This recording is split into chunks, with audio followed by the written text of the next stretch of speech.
Hello friends, so welcome to this fifth video in the series on external quality assessment. In this fifth video, we will see about how to handle the unsatisfactory score in EQA report or how to do the troubleshooting in case of EQA outlier or EQA rejection. So whenever we come across a EQA report, there is a very common practice just to rerun the EQA samples and to get the report corrected, update the corrected report on the portal and get the revised report.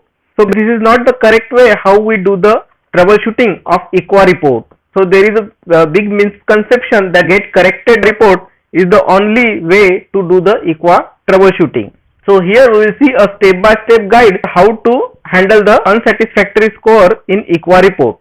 So whenever EQA results get rejected or you get an error in EQA report, first of all, we need to take a proper root cause analysis.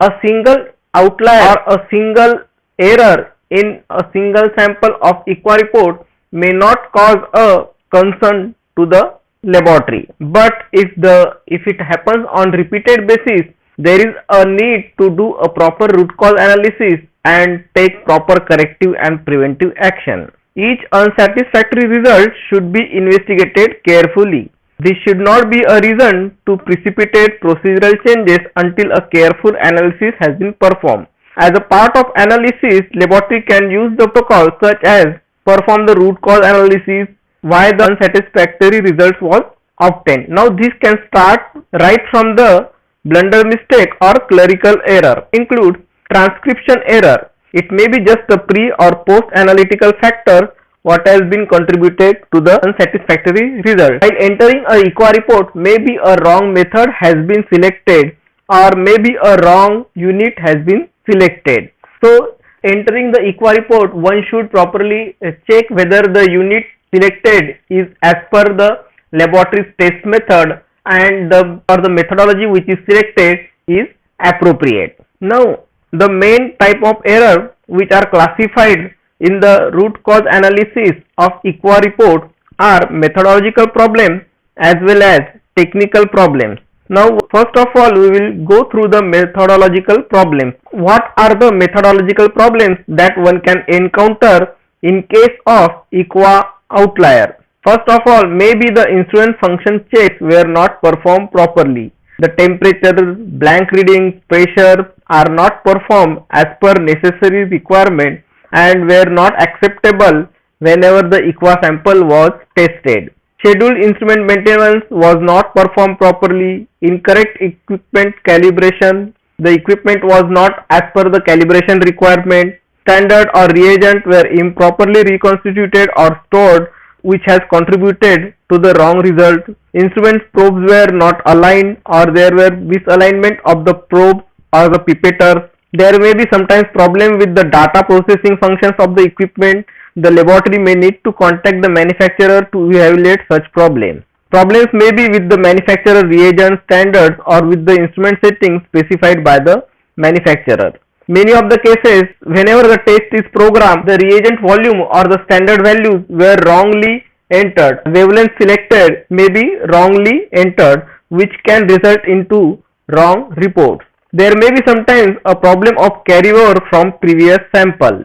Automatic pipetters may not be calibrated acceptable range, which can result into further abnormal result. Instruments problem not detected by quality control can also result into a rejected EQA report. So these are some of the methodological problems which one can encounter in case of a EQA report. So all these things should be monitored or should be reviewed and evaluated while doing the root cause analysis of EQA reports. Now we will come to see what are the technical problems which can contribute to the rejected EQA result. This include improper reconstitution of EQA material. So if an untrained technician or if the reconstitution is performed with the help of wrong pipette or uncalibrated pipette with inadequate volume or inappropriate technique is used while preparing EQA material, which may result into the improper reconstitution of EQA matrix and which will generate a wrong result. If the EQA material is reconstituted and the testing is delayed while keeping the EQA material at room temperature or unspecified temperature, for long period, which may result into the deterioration of some of the analytes, which will resulting into the EQUA report. If the sample itself is not programmed properly in an autoanalyzer, this can also be a reason for the EQUA outlier. The EQUA results were released even if the QC was not acceptable and EQUA sample was processed, which can result into the incorrect EQUA values.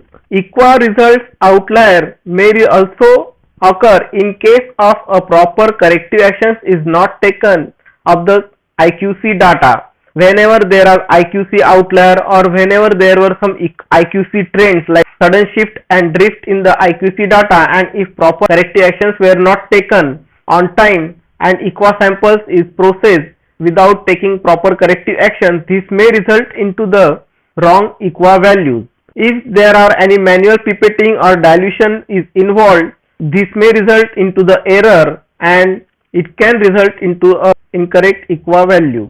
Sometimes there may be manual incubation, there can be some calculation error, secondary specimens tube incorrectly placed. These are some of the other reasons which can result into EQUA outlier. So these are some of the technical problems which should be evaluated while performing EQUA root cause analysis. Now there are some other problems which are related with the proficiency testing material, that is EQUA material. The first of all is the matrix effect. The performance of some instruments or method combinations may be affected by the matrix of the proficiency testing sample or EQUA sample. This can be overcome to some extent by assessing participants in the peer group. This is to be done by the PT provider. For this purpose, the laboratory needs to contact with the PT provider to find out if there is any matrix effect because of the EQUA material with specific equipment. The second reason for related to PT material is non-homogeneous testing material. Due to variability in volumes, inadequate mixing or inconsistent heating of live specimen. So this may also result into in non-homogeneous EQUA material supplied to the laboratory.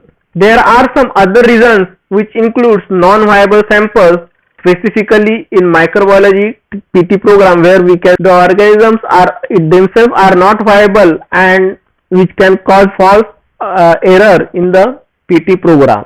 The other aspect is hemolysis, which is generally seen in hematology EQUAS program. Now there are some problems with the evaluation of PT results. Now this PT results, whenever is submitted to the PT agency, the PT provider performs the evaluation of laboratory's results along with the peer group. Now sometimes the peer group may not be appropriate. There may be sometimes even inappropriate target values are generated. Target values developed from participant consensus can be inappropriate from non-homogeneous testing material. However, occasional inappropriate target values occur in every EQUA program. Now sometimes there may be some incorrect data entry by the PT provider itself.